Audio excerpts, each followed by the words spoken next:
Room 3327, the New Yorker Hotel, January 1943. The world outside is burning in the fires of the Second World War, but inside this small room on the 33rd floor, there is only silence and the faint smell of ozone. An old man, thin as a rail, sits by the window. To the hotel staff, he is just an eccentric recluse who feeds the pigeons. To history, he is the man who invented the 20th century.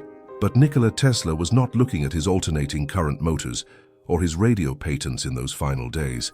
He was looking into the eyes of a white pigeon. In his autobiography, a text that remains one of the most revealing psychological documents of the modern era, Tesla described an encounter with this specific bird that defies all materialist explanation. He loved that pigeon as a man loves a woman, and she loved him.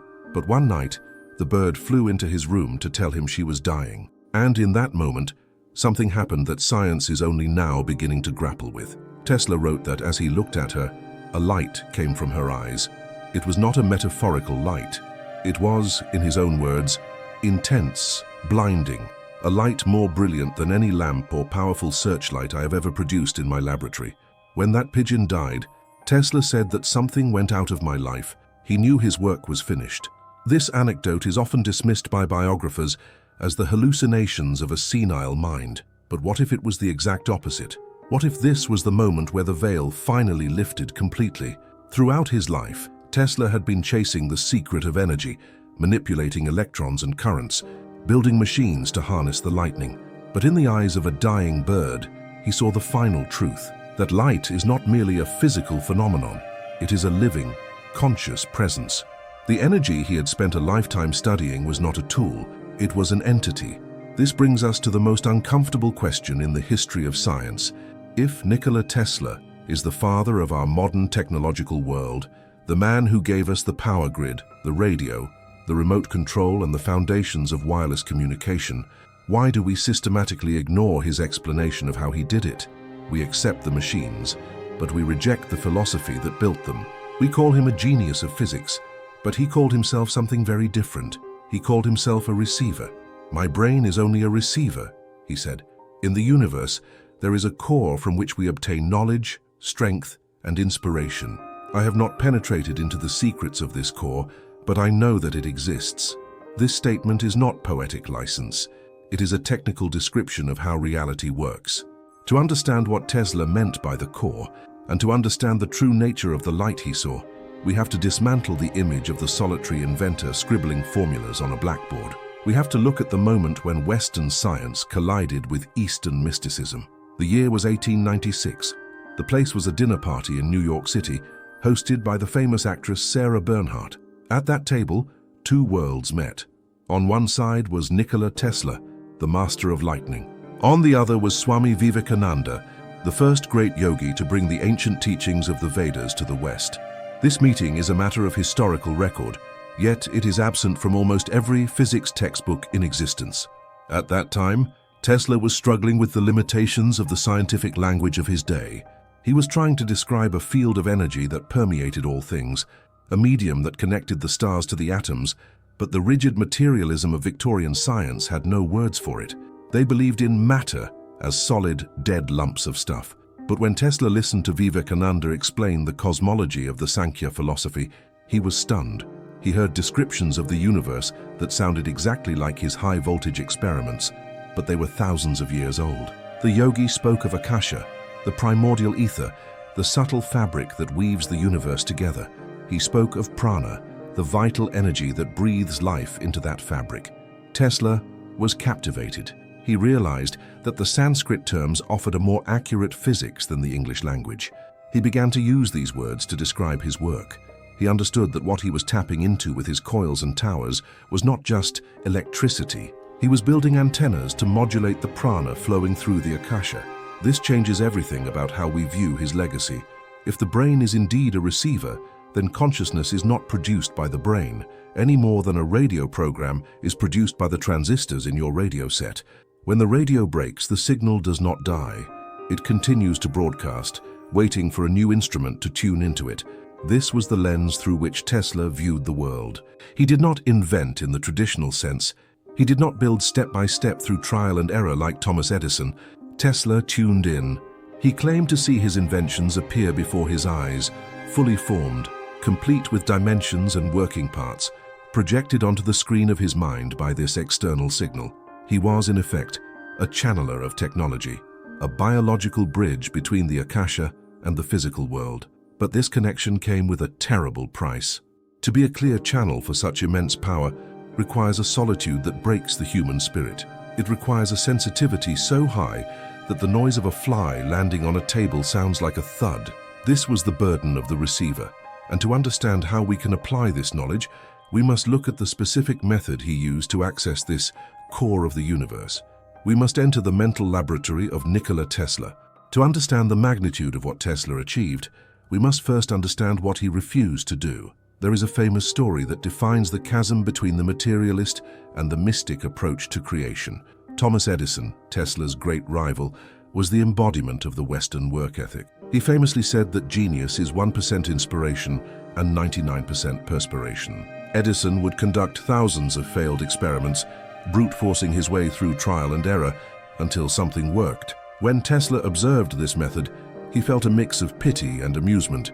He remarked that if Edison had a needle to find in a haystack, he would proceed at once with the diligence of the bee to examine straw after straw until he found the object of his search. But Tesla knew a secret. He knew that a little theory and calculation would have saved him 90% of that labor. Tesla did not use the straw after straw method. He did not need to. He possessed a faculty that modern psychology struggles to classify, but which ancient traditions have known for millennia. He did not build his machines in the physical world first. He built them in the mental laboratory. This was not simple imagination or daydreaming. It was a simulation of reality so precise, so hyper-real, that it rendered physical blueprints obsolete. He described a process where, upon receiving an idea, he would start building it in his imagination. He would change the construction, make improvements, and even operate the device in his mind. "It is absolutely immaterial to me," he wrote, "whether I run my turbine in thought or test it in my shop. There is no difference. The results are the same." This is a staggering claim. Tesla asserts that he could run a mental engine for weeks, tracking the wear and tear on its imaginary gears, checking for friction, and when he finally machined the steel and assembled the copper in the physical world, the parts would fit to the thousandth of an inch without a single adjustment. How is this possible? From a materialist perspective, it sounds like savant syndrome or a processing anomaly. But if we look through the lens of the Vedic philosophy that Tesla admired, we see something else. We see the practice of dharana, extreme concentration, and dhyana, meditation, leading to samadhi, union with the object of contemplation. In the Yoga Sutras of Patanjali, it is said that when the mind becomes perfectly still like a waveless lake, it can reflect the true nature of reality without distortion. Tesla had inadvertently mastered this state. He was not just imagining, he was molding the Akasha. He was manipulating the subtle blueprint of reality before it condensed into hard matter. But this ability did not come as a gift of grace. It came as a symptom of a terrifying affliction. This is the second great key to the Tesla mystery, the trauma of the open channel. Since his childhood, Tesla was tormented by a phenomenon that would likely be diagnosed today as a severe neurological disorder. He saw flashes of light. These were not mild flickers.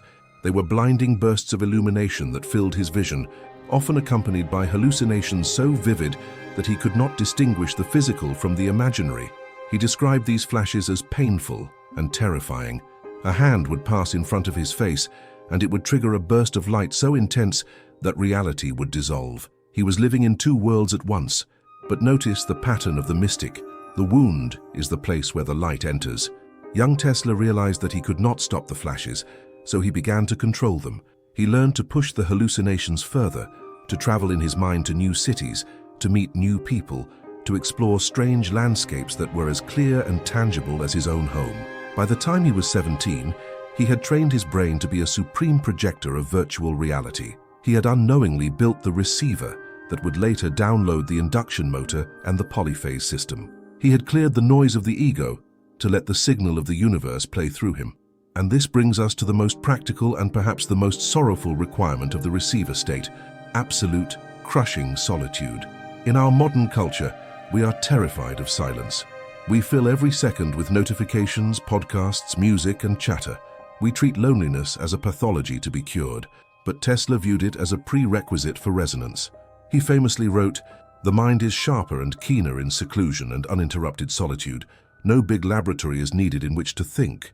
Originality thrives in seclusion, free of outside influences beating upon us to cripple the creative mind. Be alone, that is the secret of invention. Be alone, that is when ideas are born." Why is solitude the secret?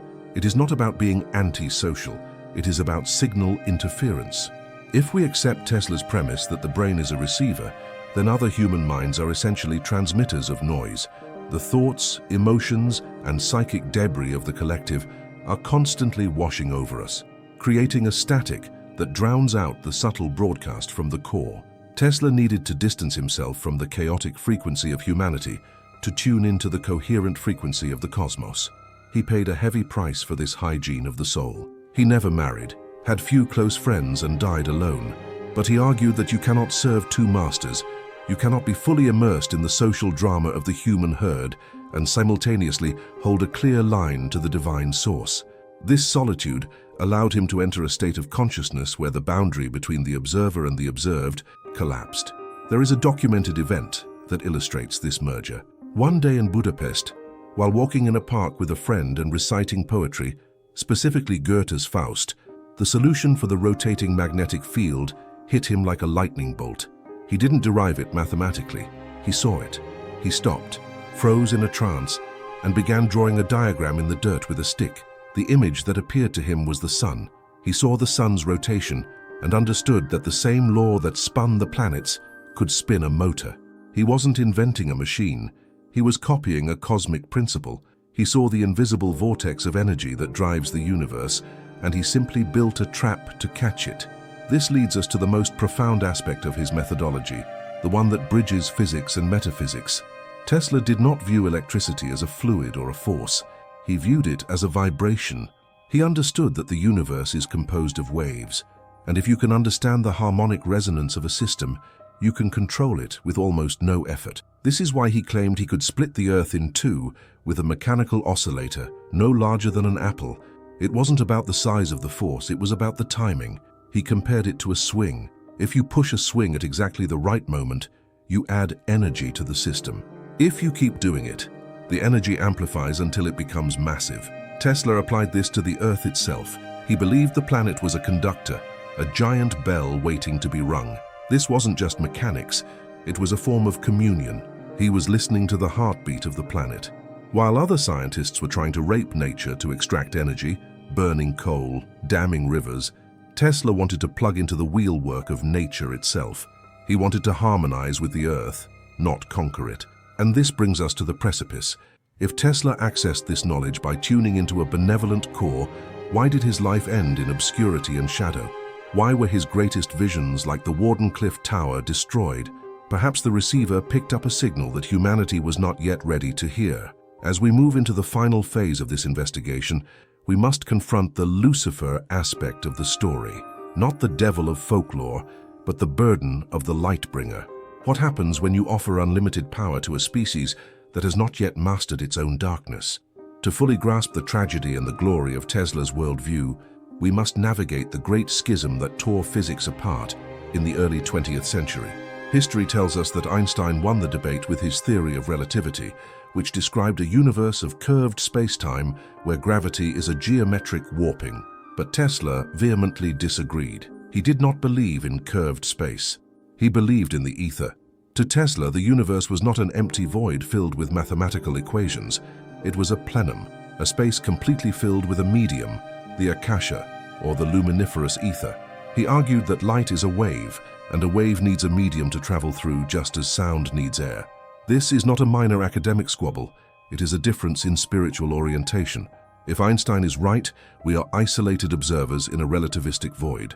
If Tesla is right, we are swimming in a continuous ocean of light, physically and energetically connected to every other point in the cosmos.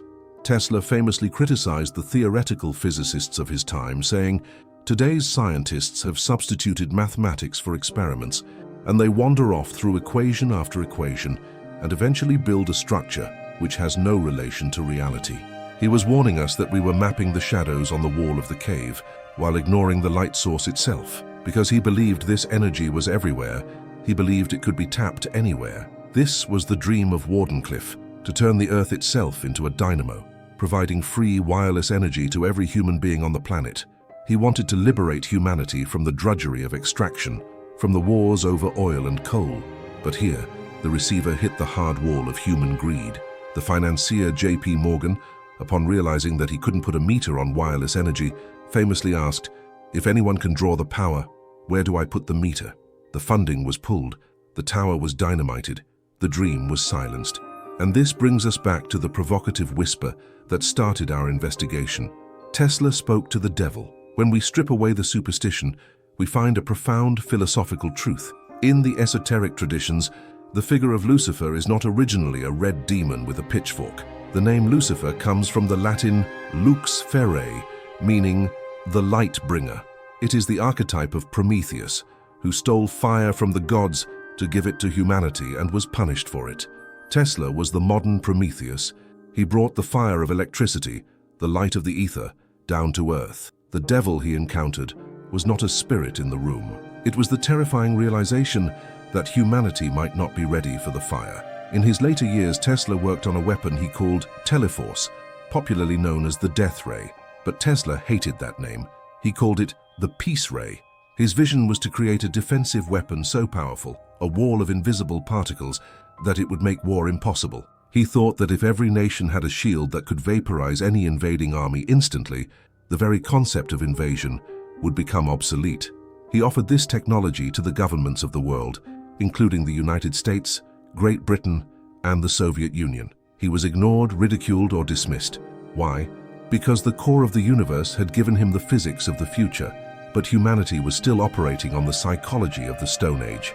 The test of the observer wasn't about whether Tesla could build the machine. The test was whether we were moral enough to wield it, and the silence that answered him was the most deafening sound of all. As he sat in that hotel room with his pigeon, watching the world tear itself apart in World War II, using the very technologies he had helped pioneer, radio for coordination, engines for destruction, he must have felt the weight of that test. He had realized that technology does not save us. It only amplifies what we already are. If we are greedy, it amplifies our greed. If we are violent, it amplifies our violence. The living light is neutral. It is the mirror of our own consciousness. When Tesla died alone in 1943, the FBI immediately seized his papers. They were reviewed by a man named John G. Trump, the uncle of a future president, who declared them to be of no practical value. Yet they were classified for decades.